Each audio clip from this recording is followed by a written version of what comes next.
menjaga asa lolos ke Piala Dunia 2026, Timnas Indonesia membutuhkan kemenangan saat melawan Bahrain Kamis besok di Bahrain National Stadium. Sama-sama berada di grup C, saat ini Indonesia berada di peringkat keempat dengan total 2 poin, sementara Bahrain berada di peringkat ketiga dengan total 4 poin. Selengkapnya kita bahas malam hari ini bersama pengamat sepak bola Moses Sousa. Malam Bang Moses.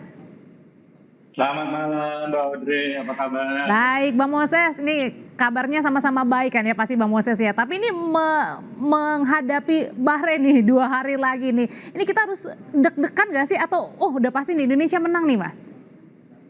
Ya kalau kita bisa jadi deg-degan ya, saya juga deg-degan, Mbak Audrey deg-degan, penggemar pencinta sepak bola Indonesia, Timnas Garuda juga deg-degan. Tapi kalau kita lihat tadi VT-nya, liputannya ya, pemain-pemain tuh enjoy, kelihatan enjoy ya, antusias. Kemudian Egy Maulana juga bilang ceria seperti itu ya. Jadi saya pikir ya mereka punya misi yang kuat ya, tekad yang kuat untuk bisa mengambil poin di Bahrain. Kita doakan saja yang pasti. Ini dengan tenang-tenang begitu ya, kemudian juga senyum sumringah dari para pemain timnas. Ini apa karena ada pemain naturalisasi baru nih yang mengisi kekuatan baru timnas kita?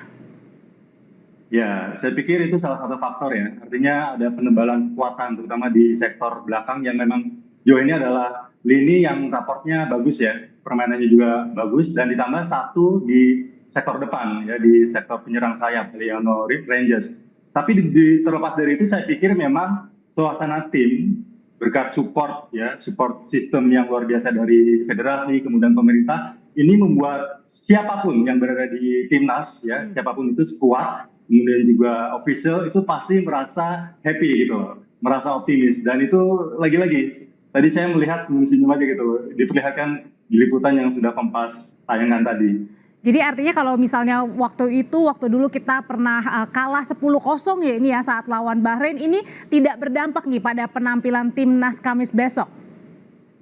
Ya Mbak Audrey, kita kalah 0-10 di Bahrain itu 12 tahun yang lalu ya. Jadi yang pertama itu sudah lampau, sudah 12 tahun yang lalu dan situasinya jelas berbeda. Ya.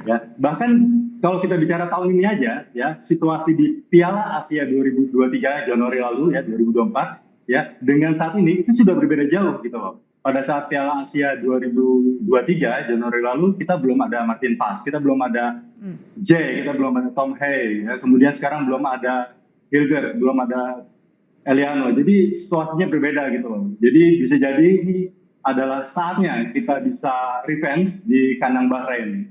Begitu. Nah ngomong-ngomong tentang Martin Paes nih, Bang Moses, ini nanti pada hari Kamis langsung diterjunkan nggak sih, diturunkan nggak sih? Karena kan terakhir juga cedera kan Martin Paes ini. Ya harapannya seperti itu ya, karena ini kiper jago. Jadi karena pas berada di bawah Mistar, itu pemain belakang pasti percaya diri gitu. Dan itu terlihat dari 2 penampilan timnas ya, melawan Arab Saudi, kemudian melawan Australia, terutama melawan Australia. Ya, nah dikabarkan Martin Paes cedera ringan ya, dan juga baru bergabung menjadi orang yang terakhir bergabung dengan timnas.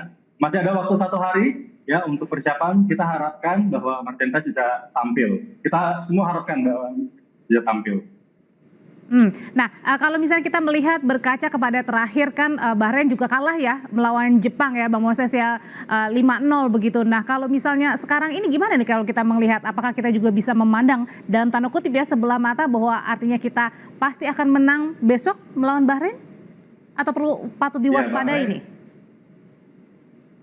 Ya, Bahrain di pertandingan terakhir mereka kalah 0-5 ya di kandang ya, dan lawannya memang tim unggulan, tim yang difavoritkan untuk lolos langsung ke putaran Piala Dunia ya, putaran final Piala Dunia 0-5. Nah, saya melihat bahwa kita masih punya peluang gitu loh, dengan materi yang kita punya, kedalaman skuad yang kita punya, kemudian melawan Bahrain yang memang sedang dalam keadaan tidak baik-baik saja, baru saja kalah 0-5. Saya pikir kita bisa mengambil keuntungan dari sana ya. Begitu Mbak Audrey. Oke, Bang Moses, ini kan yang kita patut waspada juga bukan hanya para pemainnya, tapi pada saat kita melihat gitu ramai diperbincangkan di media sosial juga, para supporter timnas ini ibaratnya menyerbu begitu ya Instagramnya Bahrain begitu, yang menyebutkan bahwa jangan mengulangi untuk memakai laser sama seperti waktu kemarin melawan Jepang nih. Apa sebenarnya yang harus kita waspadai juga nih? Ya, kalau persoalan laser itu bisa terjadi di mana saja ya. Artinya kita balik saja kepada bagaimana diri kita mempersiapkan diri, para pemain tentunya ya, official semuanya. Artinya lebih fokus untuk menjalani pertandingan dan fokus kepada bagaimana bisa memenangkan pertandingan ini. Artinya ketika ada faktor-faktor non teknis seperti laser, kemudian nanti juga kita nggak tahu ya di Bahrain seperti apa ya. Artinya penonton mereka akan seperti apa treatmentnya kepada kita fokus kepada bagaimana cara kita bermain, itu saja. Saya pikir hal-hal seperti itu tidak perlu dibesar-besarkan. Oke, tetap fokus kepada pertandingan Kamis besok ya. Bang Moses tadi kan Bang Moses bilang kalau misal di lini belakang sepertinya kita sudah kuat begitu. Nah tapi bagaimana dengan di lini depan? Ya, lini depan ini memang persoalan ya. Jadi ketika Hilgers dan Eliano bergabung, banyak yang mengatakan loh kenapa nggak ambil striker seperti itu. Perlu diingat bahwa kita masih banyak pertandingan di kualifikasi ini. Jadi memang kedalaman squad perlu dipertebal. Kita memang baik-baik saja sejauh ini di lini belakang ya. Kita punya 6 pemain murni ya untuk posisi bek tengah. 3 diaspora, 3 pemain lokal. 3 pemain lokal itu ada Ferrari, Rizky Ridho dan juga Wahyu Pras. Kemudian yang 3 dari diaspora ada Jay, kemudian ada ya Verdon bisa main di sana, kemudian juga ada Jordi Amat ya, Jordi Amat bergabung. Tapi kita perlu kedalaman, maka dari itu Hilgers muncul. Nah di depan ini memang masih jadi persoalan gitu. Jadi saya pikir munculnya Eliano bisa jadi opsi ya ketika dia nanti akan main di penyerang sayap, ya bisa saja Ragnar akan digeser ke tengah di posisi penyerang utama yang biasanya di situ ada strike ya, Rafael strike. Gitu.